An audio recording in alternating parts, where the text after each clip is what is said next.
Hello audience, I am your GM today. Oh, what's my name? Treacherous. I'm the Bardic Logs, and I'm bringing back my inner demons just like it's therapy. Yeah, but then again, they're my bounty hunters. And we at Bardic Logs welcome you to Inner Demons, the Swampy Swamp Adventures. Episode 8. Could have his gang with him. They won't be just one guy. Alright, so, as we get started, I do have the Roll20 up and going. We have everything up and going.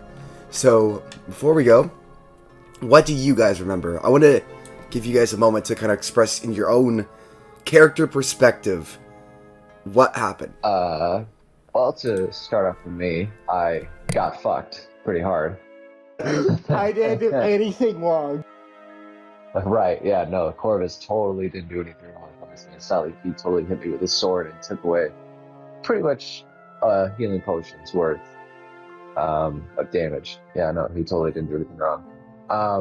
So yeah, we were at the bar, the pub, and Rocco was basically distracting her while waiting for something to happen. Me and Corvis show up, and she tries to escape through the basement, but I grab onto her and get pulled down with her.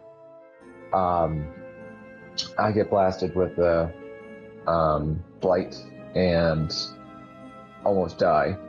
And then Corvis and Rocco show up, and they help out, and they basically hurt her enough to not kill her, but not for her to move too much. I love the description that Corvis helped, but not too much. Yeah. I help. You know who do I help? That's To interpretation. So then Barky over there comes in. Birch? And Birch, yeah, thank you. Birch comes in and he cages her up, and we are basically questioning her. She's not really giving anything, and that is as far as I know. Alright, Rocco and Corvis, you guys have anything to add kind of from your perspectives as your characters? Like, Rocco having an opinion on, like, the girlfriend of Bricks or anything like that? not from Corvis, besides the fact that he acted like a medic with his what? This constant fucking... 6 potions of healing. Speaking of this, I found a cool magical homebrew item. Hell yes. So we questioned her a little bit, and I used detect thoughts and was able to find out that her companions are at the logging camp, and she had a deeper relationship with Bricks than she initially let on. Also a question about those horses that Miss Mabel had. Were they being experimented on? But that's not super relevant to trying to take care of these blighters. It's just a question. But It's not relevant, but OSHA should definitely hear about this. OSHA. OSHA, fuck, HIPAA. Peppa. Peppa? What are you guys talking about? They do nothing with animals. You mean PETA? Yes. Fuck Peter, no. Okay. Yeah, Somebody- Horses but- might legitimately be better care with Miss Maple than with Peter. That is true. Yeah, OSHA, That is true. OSHA is workplace safety as far as employees. HIPAA is privatization of health information for certain individuals. And how do you know that the horses are employees? She's a druid. That is very true. But you're probably the U.S. Fish and Wildlife Service. Yes, the Fish and Wildlife, so that would be more likely. God damn it. Oh That my or the god. Department of Agriculture. One of the two. Either way, we need a feds on this. Either way, you're gonna come around with a few rangers from Wildlife Services going, well, ma'am, we're gonna have to give you a fine. Yeah. Anyways. God. Yeah, so I think we all have the general same idea. You guys split up temporarily with Amleth and Corvis going down to the swamp town, and Birch and Rocco heading up to Miss Mabel's town. After some minor information from both sides, you guys definitely concluded that we had to go get his girlfriend, aka Lynn. Thank you, aka Lynn. And just one minor correction was that not that her allies are at the logging camp, just purely that she kept stating, please don't come to the logging camp meetup. So specifically just a meetup that she was talking about going to see him at the logging camp. Other than that, just because that one was a specific wording, I just wanted to make sure we got that. Other than that, yeah, you guys are around the tavern itself, and Lynn looks very concerned as Birch kind of stands up, and even though she's like obviously safe within his branches, like he's not gonna let her fall. You know, Birch is a good guy. But it's still like he's still a tall guy, so obviously having him suddenly stand up as a human, she's very shook, and you can hear her kind of have like a gasp as she goes up, but she doesn't seem like terrified. Birch looks to you guys. What now? Should we go and ask Miss Mabel about the logging camp, or should we go and try to put her, and he points upwards, back at our camp? Well, we gotta be quick about this. Who knows how long they're gonna stay there. I say we just have, me and Corvis have this map that we picked up from the other town. So if we can just get someone to point out onto the map where the logging camp is, we can just head straight there. Alright, I can work with this. He points up to Lynn and goes, I think we should I think if you guys can handle looking for someone, I'm going to take her back to camp to make sure she doesn't try to give away anything. Yeah, for sure. Sounds good. And then once we find a location, we'll come and grab you and we can use her as collateral. Sounds good to me. He gives just a little thumbs up. Boosh, boosh, boosh. Birch walks away, and people look at him. The kids that were playing on his arms before are like all sad, like, Mr. Birch, can we keep playing? And he's like, no. I have to go kill people. Excuse me, children. And as he walks away, you guys are left there for a second, kind of just alone, you three. What would you guys like to do? Well, we need information. That's it. True. Rocco, you've been kind of here longer than we have. Do you know anywhere that, could possibly just kind of give us a general direction of where we need to go? I suppose we could talk to the tavern keeper, but I imagine he's going to be mad at us for breaking his window in the basement. Inside, you definitely hear, what is that fucking noise downstairs? I think we both broke more than at the window. Birch, I believe, completely broke out part of the wall. We should probably get away from here. Yeah, that's on you guys. Because surprisingly, I didn't break anything. Now, as I was walking in the town, though, a guard was telling me about a logway as a tourist destination. So maybe we could just ask a guard. Maybe it's the same thing. Could be. Yeah, we saw a guard near the bridge. He's really, weird. He was, talking in a French accent. It was the weirdest thing. A person passing by, French, and he spits on the floor. Obviously, the French are not welcome here. Anyways, let's go find that guard and his buddy. All right, so as you guys start walking back to the front gate, you would see, obviously now looking at from the back, there is much more to this wooden gatehouse than I think initially appears the eye.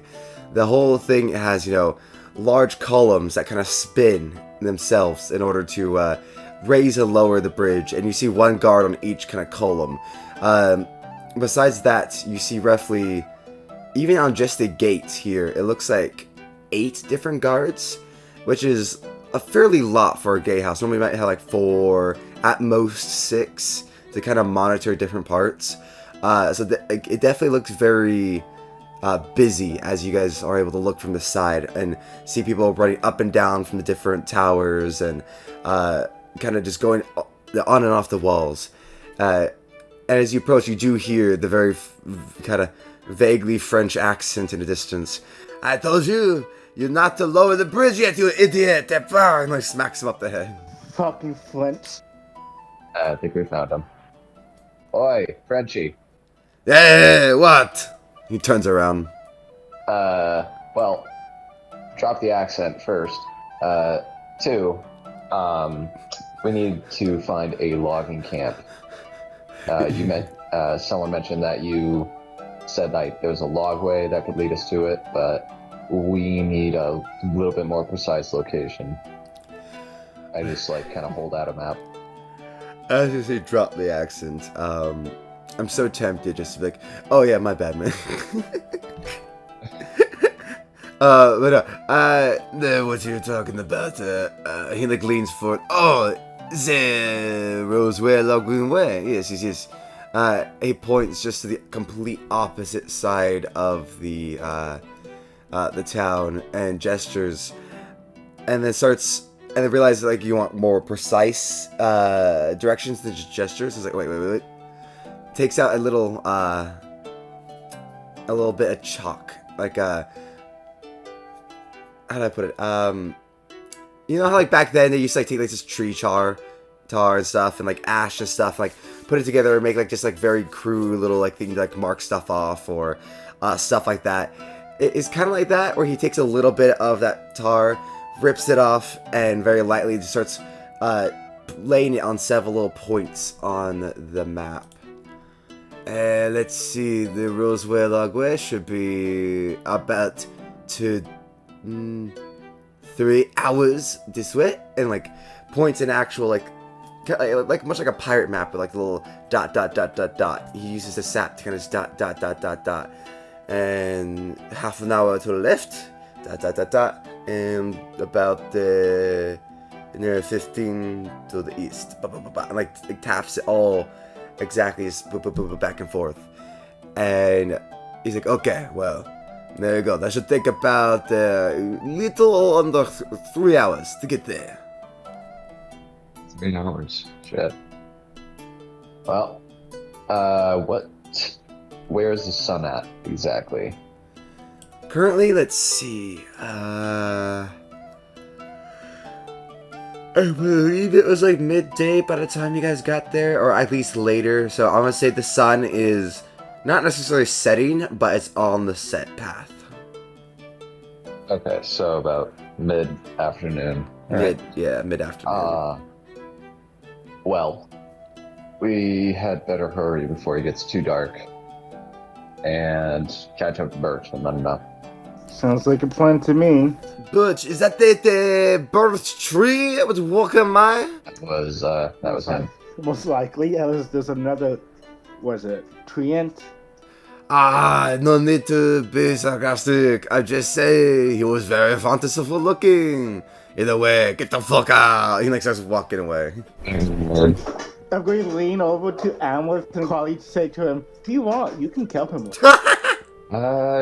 Thinking about it, but chaotic good does not mean I have to be a good person. It just means I have to obey what my conscience said. My conscience is kind of fucked up. Well, I mean, considering that, he's a guard, and I'd rather not have an entire town come after me again. I was about to say that. Like, did you say you had a entire? Did you murder an entire town? Yeah. Let's get out of here before you get more into my head. Gotcha. Alright, so as you guys head back, you do see good old Birch hanging out at his tent. You now see the camp itself is all set up. The towers made of the trees that Birch set up have, archers set up and keep an eye. You see a few different torches set up, lighting up the area. Birch himself even has this entire tent right here that has massive for him to be able to like hang out around. And inside is set up a little prison camp.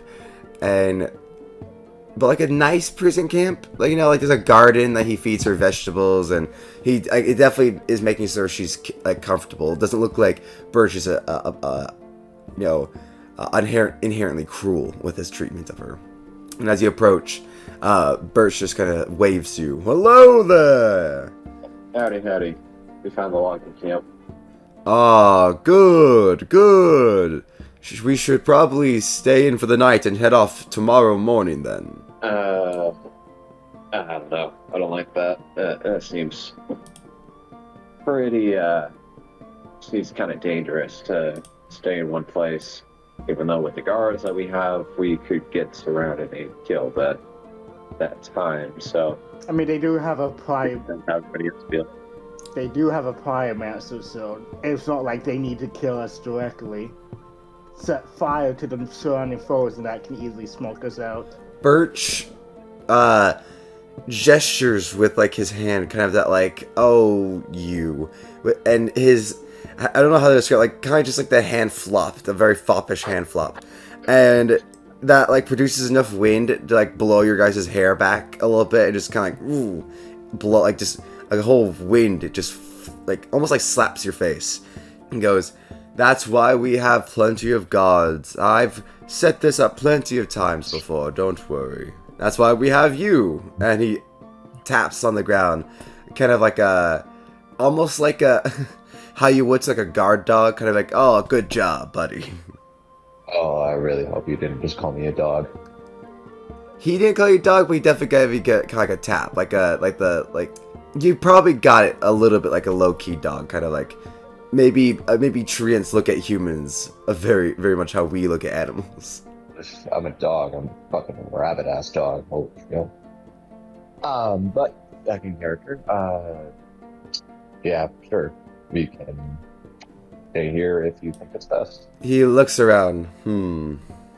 I'd rather keep you rested and able to see. I understand your concerns of not wanting to be surrounded, but if you keep in mind that he knows the swamp itself better than we do currently, and at night it's harder to see, let alone young murderer and exciter to murder. I love it. It's good. You need that passion, but Grung also have that passion. And without sight and proper, proper standing, you'd be at disadvantage.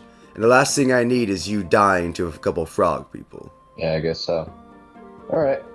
Well, then let's get some rest. I want to see if I can pry some more information out of her, see if I can formulate a plan. Don't be too rough. And he gives a wink before he starts doing a patrol around the camp. Birch, where are you going? You still have her? No, she's in the tent. You look over, and like using the like roots, he has like put her from him under, like almost like under the ground and into the tent. Oh, that's kind of funny. Sorry, I didn't point it out. He kind of gives that like, oops, my bad. All good. I walk over to her, and I just kind of like squat down a little bit, just to meet our eyes. So, have you thought about giving us a little bit more information? Because as far as our bounty says, we could take them alive or dead. And I really... Good. Finish. Well, our bounty says that we can take him alive or dead. So, if you want him alive, I suggest that you give us a little bit of information. We can formulate something that doesn't allow his death. Okay? I would love to subtle cast detect thoughts. And just to tell the DM, I'm lying. Got you. In that case, roll deception. As I'm sure Amleth, even when he's like knowing that by line he's gonna be, able to kill people, he still probably struggles to say that he's gonna be nice to the guy. I did roll a 17.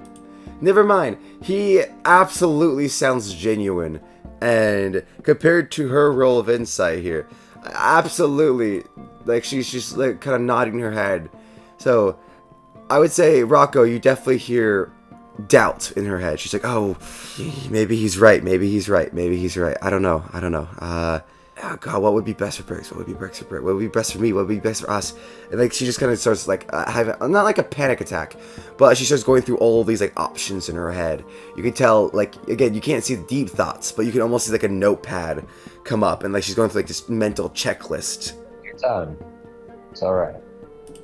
Look, if you think about it, it's best if you both stay alive. You both seem, well, at least you seem very dedicated to this relationship. So we are willing to cut you some slack, and that's coming a lot from me. So just give her some information about what he's doing, what his abilities are, basically strength in numbers. Just any sort of information would be grateful. And with that, we can even keep some of his friends alive. Okay? And thus, we keep you alive. Okay? Rocco, you can kind of see that, like, that mental checklist in her head. She like, gets, like, to the end of it. And, again, you don't really see the details. It's as if, like, you're looking over someone's shoulders for the scribble. And you're getting, like, words here and there. And as it hits the word fine, it's in bold, big, massive. And it looks like the word itself shakes with fear as she says it. Look, she says out loud to all of you guys. Bricks is a very not untrusting, very scared. Maybe some might even call him like, I guess, paranoid in a way. Not like you know, she kind of like points to her head and kind of gives like a ooh. Not really sure how to describe it herself. She's like kind of like, there's nothing like wrong with him, but he's just very, I don't know, traumatized by something in his past. But he doesn't trust many people, and every single person there is someone he personally knows. And maybe bringing up like Marcus or you know, like one of the pyros or the blighters, like a Cynthia. Maybe you can use that to kind of get to his senses, talk him down. Yeah. Huh?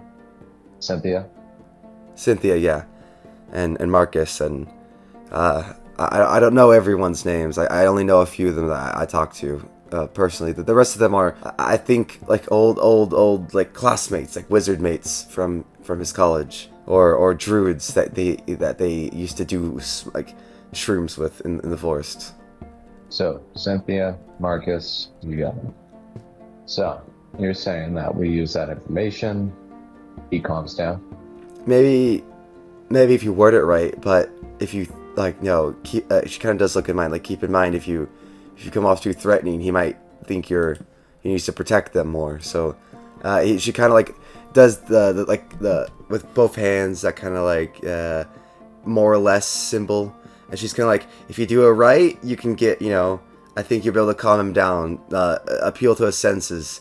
But only if you have like an advantage and like shows that, like, you know, you outright kill Marcus, and then like that's the best choice. But if it feels more like you're outright just threatening, like there's no choice, he might lash out to protect them. So she kind of just gives him more or less like, just be careful. Like I said, he's scared. He doesn't want anyone to get hurt from his people. And where is Marcus? Next to Bricks, but at almost all times. Almost all times, he's the right hand man. Anytime that he's separate. Oh, maybe.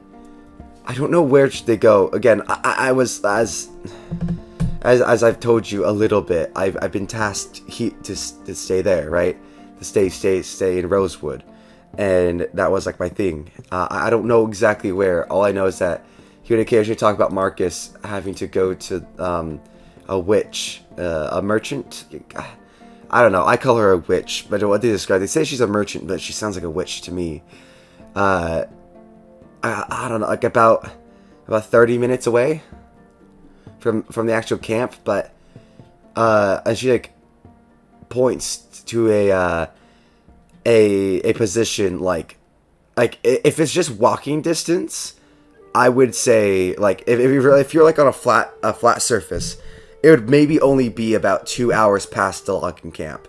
but with all the swamp and water and different paths you're gonna have to take, it looks, and you would assume with that kind of like extra time of having to walk around, almost an extra 4 hours past the actual logging camp itself, which is about 3 hours away. She's within about half an hour's like walk of them, I believe, but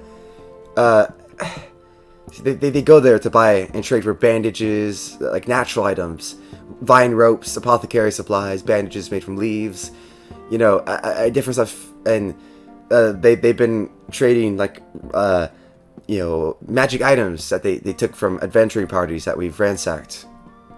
And she kind of looks very sheepishly, well, that some of the blighters, you know, grave dig, so, you know, that part you can tell. I'm not even you don't need to do an insight. This is very obviously something that makes her uncomfortable, is that the blighters do grave digging. Well, I was actually about to check insight, but, yeah, no, don't worry. She's, how obvious. She's like literally rubbing her arm. In that part, she gets quiet. She looks down as she doesn't look in your eyes. Like, it's so painfully obvious. I would feel weird having you do insight for her. Alright. So, you're saying that we kill Marcus, he comes quietly? No, I said that if he feels like you're going to kill them, he'd lash out. That you want to like put them on like the off foot to make him feel like that's giving up might be the best choice to stay alive. Okay. Maybe if you, I don't know, like I'm giving you this info because like maybe you can kidnap Marcus. You can take him like me, hostage. Just grab him, and then you could use us to maybe leverage us to calm him down. Say that if you come with us, they'll be fine. But like if you're not careful, like again, if he feels like it's the only way to save the majority, he might just, you know, give up on us. That's basically the plan. Sounds good.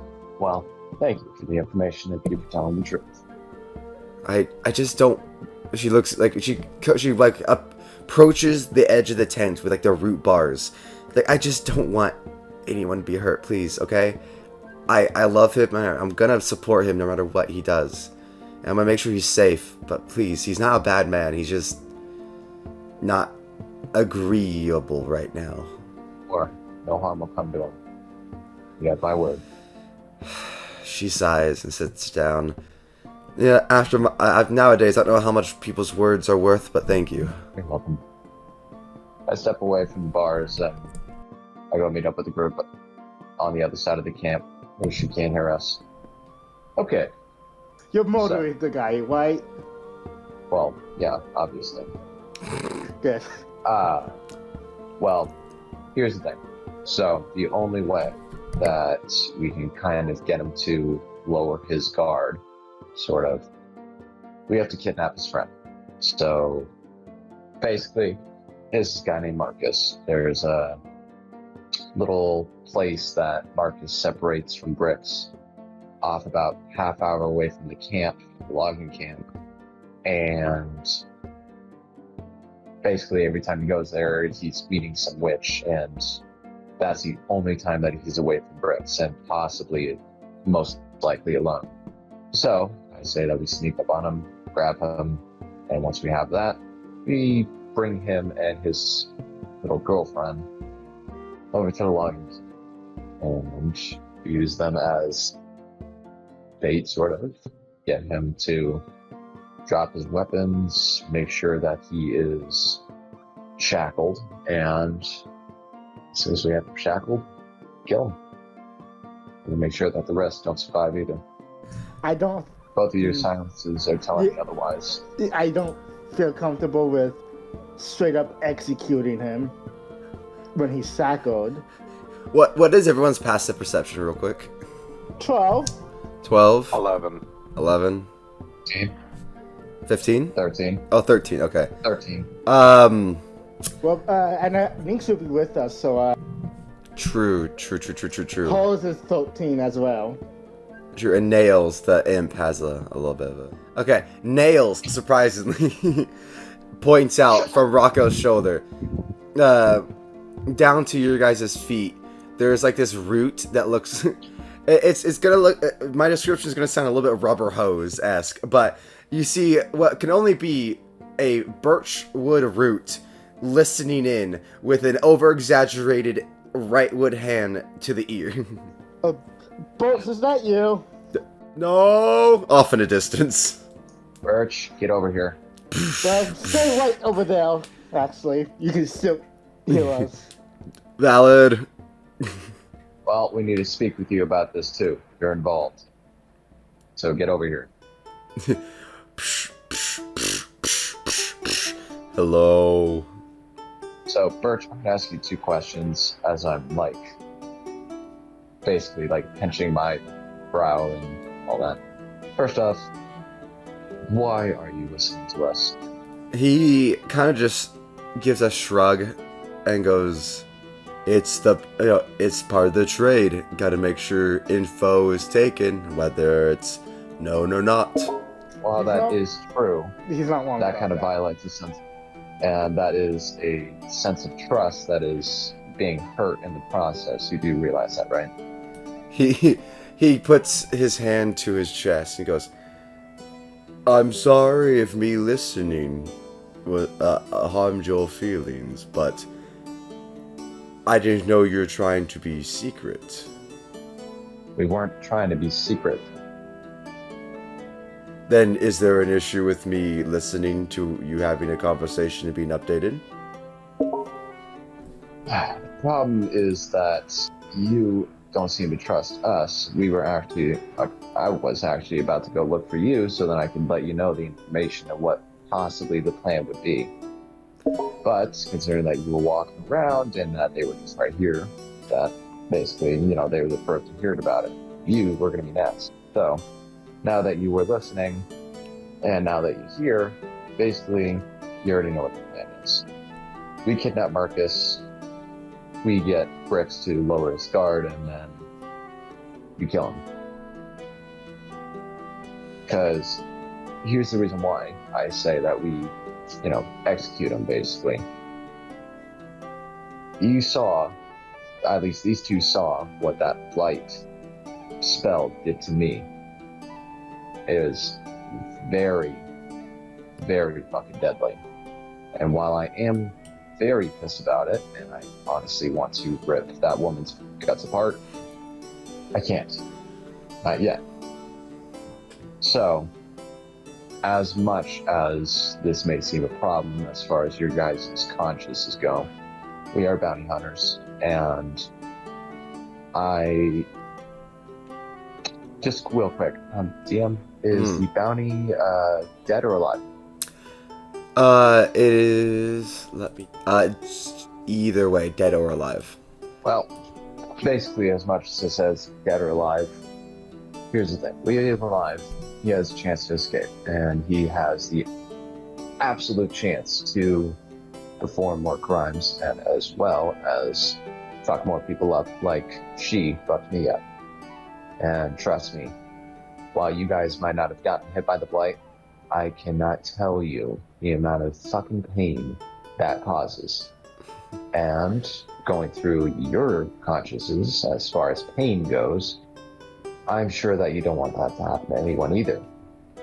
Now, granted, yes, it seems a little off to kill him execution style, but we are bounty hunters, we signed up for that. You must realize that. Alright, we need to kill emotion when it comes to this. Alright? I'm not opposed to just executing him. Right. Birch outright does say, we're not executing him. You put shackles on a man, he comes in alive. And he kind of just laughs to himself. And he goes, this is your guys' first time capturing a wizard. There are wizard manacles we have to hold their fingers shut and not to be able to cast spells. He's not a sorcerer, he needs to use his incantations. If you put shackles on that man and you try to execute him, I'll bring your heads back to Salazar with his. And Amleth, you talk about, as bounty hunters, we need to kill emotion. I was an independent bounty hunter for a good time. Emotion is not something you need to kill in this job. Fine. Then if you want to avoid the shackles and just kill him, then we can do that too. Either way, his guard's going to be lowered. The end point is that he will die. I have no problems killing the motherfucker. What I do have a problem is executing. Like both said, we're bounty hunters, not executioners. Right. We have a job, not... Well. And he kind of gestures to you, Amleth. It sounds, while you say you kill your emotion, that you carry more anger towards that woman than you say.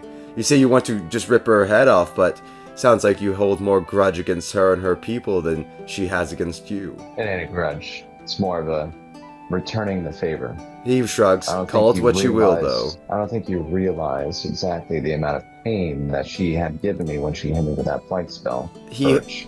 leans down, and in a moment of, like, kind of badassery, pulls off his right arm, and you see it comes completely off. And there is, like, roots barely hanging on to the right arm, and inside, almost like under this like birch, like almost like a birch bandage he wrapped around his arm, you see a giant burn, like sear right through his arm, and in the middle you see a flame tongue still burning actively in the middle of his roots that like keep him from being able to recover fully. As he puts it back in, I know what pain is, young man. You signed up to hunt. Now be a hunter, not a bitch. Fine. We find Marcus. We get him alive. As soon as Brix lowers his guard, he's dead. Agreed. I can agree to this. That sounds completely fine to me. Well, let me tell you this. Let's say that if for some reason he tries to put up a fight, any one of you that gets hit by some sort of blight, you will understand why he should be shackled and killed instead of given a chance to fight. This is not about how we do it. This is about basically understanding that death and violence needs to be the right answer, and deception, like we just did, onto that poor girl. We need to understand that we need to use deception, and that we need to use any means necessary to kill our target. So, with that, again, we will not use shackles. So, Amleth, do you have inspiration? I do. Oh, okay, never mind. I can't give you another point of inspiration for just keeping in character so damn well. But I got it. I like it. From something I don't remember what, but got you. But the way I like the RP, I would have given you a point of inspiration right there. And as bounty hunters, you must understand that we need to do whatever is necessary to complete our bounty, and as well to kill our targets. So, quite honestly, in this world, as far as bounty hunters go, there is absolutely no honor at all. That, Birch, I'm sure you will agree with. He nods very, very seriously. Like that part he cannot argue with. He just nods. Let's get some sleep. Tired. Agreed. Don't forget to eat, please. I need you strong. Yeah. And he does very, like, you feel like a seal kind of root tap your shoulder. And Amleth, even if we may not be eye to eye on our values, know that even in the combats I will still have your back. And you're still I still see you as a good person who just he kind of just like gestures offhandedly, like almost like a as if he's trying not to like almost like a don't think too much about it, but like you seem like you have a lot going on, so I hope everything is fine. He kind of just taps you on the shoulder. Fine. Just sort of brush him off and I walk away. And if you like that video and like to see more content, please drop a like and subscribe to Wolfer28, or give us a follow and a rating on both Spotify and iTunes as Bardic Logs. Thank you very much, and we hope to see you next time.